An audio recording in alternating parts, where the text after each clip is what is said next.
My name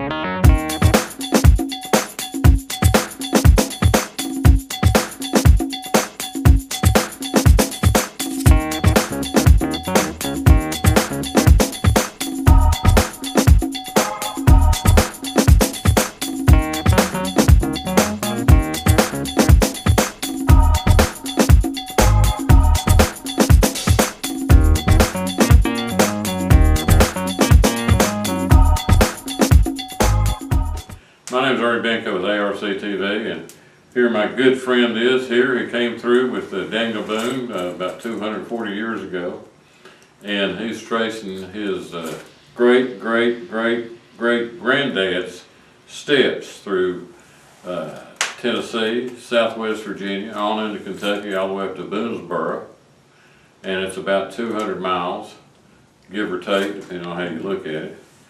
But this is the end of his second day, right? Yep, end of his second day. Okay, now tell us all about this and how you got started and how you like it so far. How do I like the walk? Well, it's a little more challenging than I thought, but I knew it'd be a challenge, so I'm okay with that. Rain was a little bit more than I expected, but that's okay. I came prepared for that too. But I have a good time. Okay, now, let's see. When are you going to be, tell us the place you're going to be in Virginia and the people you're going to meet, like the John Fox Jr. is what I want to say, but it's the Foxes. Given Fox. Given Fox, and I'm trying to find out whether they're related to John Fox or right. not. I'm going to meet Given Fox at Martin Station. He's really the next person I'll probably see along the way. A couple people might look me up here and there. Like us. Yeah, like you. There was a fellow that did a similar walk in 2013. He just let me know he's going to try to look for me tomorrow. Okay, where at tomorrow? We haven't determined that yet. Okay. I got to look at my map and see exactly where I'm going to be. And then I got Randell Jones. He's an author of history books. He's going to meet me on the next day somewhere because he's down here with a speaking engagement. And then after that, I just Given Fox is who I'm going to meet in Martin Station along with his dad, John Fox. Oh, John's going to be there too. John's going to be there too. Oh, well, that's great. Now, what day is that you're going to be meeting them? I'm meeting them on the 15th. On the 15th, and today is the end of the 11th. Mm-hmm. Yep. Okay, so you're just going to be walking from here till Martin Station, Right.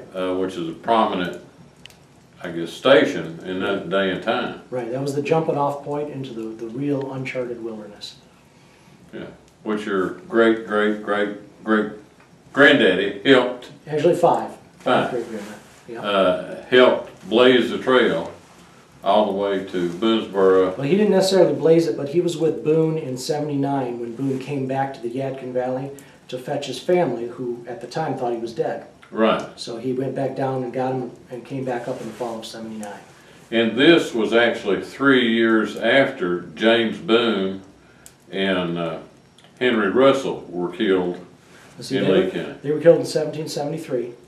And then 75 the road was blazed, and then 79 is when my five-time great-grandfather traveled with Boone. So, interesting. And then Isaac Boone was killed in northern Kentucky. Blue Licks. At Blue Licks, and the thing that surprised me is that was one of the last Revolutionary War battles. And when I first found out that he was killed in Blue Lick, Kentucky, I thought it was an Indian thing. Right. Of course, the Indians were involved, is the way I read it, but the British were the ones that were helping the Indians against the settlers. Right. Same is true for the attack on Boonesboro in '78.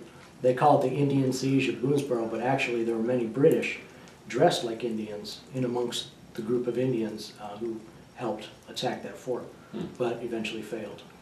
Interesting. Now, is Daniel Boone eventually ended up in Missouri, is that right? That's right, yep. And do you know why he ended up in Missouri? Well, he had a lot of business dealings in Kentucky. He was a surveyor for a while. He had a tavern business that he tried to do. But I think the wilderness was always calling him. And since things weren't working out for him in Kentucky, in fact, one time he said he never wanted to come back to Kentucky. But he moved with his son over into Missouri. Now, which son was that, you remember? That was Nathan Boone, I believe. Nathan, okay. Well, is my understanding, which is limited on this, is that he became friends with the Spanish. And the Yes, sir. Spanish owned basically that part of the country. Right. And Yes. they gave him some incredible 10,000 acres or something Yeah, to move to their part of the country. right. And that's one reason why he moved. He got all this, and that people were trying to take his land away from him in Kentucky, is my understanding. Yeah, And of course, the United States government, with their wisdom, once they bought it from the Spanish, is they took it away too. yep, yep. Daniel Boone got a lot of raw deals as he went on. He ended up not having a whole lot of land at the end. Yeah. He lived in a small cabin on his son Nathan's property, is from what I understand. So, you know, he was a Virginia State Representative on 3 different times. Yep. And most people don't have a clue about that either. Right, right, yeah. Yeah, he didn't run from society like some people try and say he did. Yeah. They say the best thing and the worst thing that ever happened to Daniel Boone was Walt Disney. It made him more famous, but also told the story a little bit wrong. Yeah, quite a bit wrong. But, you know, one of the other things that I think is strange about your trip is that, like I said, Rosalie Gilchrist, that works with us in the office, is on the way over to interview you, I said, well, you might meet one of your relatives. Mm-hmm. And she's related to half the people in Russell County, I think. Right. And apparently we were reading too that Jacob Castle, which owned Castlewood, and one of the stories he owned about 7 counties in Virginia, from Saltville all the way down to Cumberland Gap. Mm-hmm. But he had, I think, 6 different families. Mm-hmm. And apparently one of your ancestors married one of her ancestors. So y'all were cousins anyway. Yep, Yeah. yep. And then it was really nice meeting your family too, your son, your daughter. And I think the more we talked the other night, the more they got interested in Oh, yeah. your walk and what you were doing, and Yep, yeah, how many relatives that you have in this part of the country that they didn't know about either. yep, yep. My great-grandfather Joshua died in Scott County in 1826. And all I heard was that he had a sizable plantation. And that 2 of his son-in-laws were the executors of the estate. So he's got quite a few family down there. Yeah, well, let's go look it up and see if there's any oil or gas on that property. You may be rich. I don't think it's our property anymore. Well, you know, is in this part of the country, mineral rights mean a whole lot. Mm-hmm. So, no telling where the mineral rights are. Right, right. But there is a whole lot of oil and gas in this area, particularly gas. But Mm-hmm. anyway, your next trip down here, let us know. Okay. And really good meeting you. Good meeting you, too. We will see you on the trail. Mm-hmm.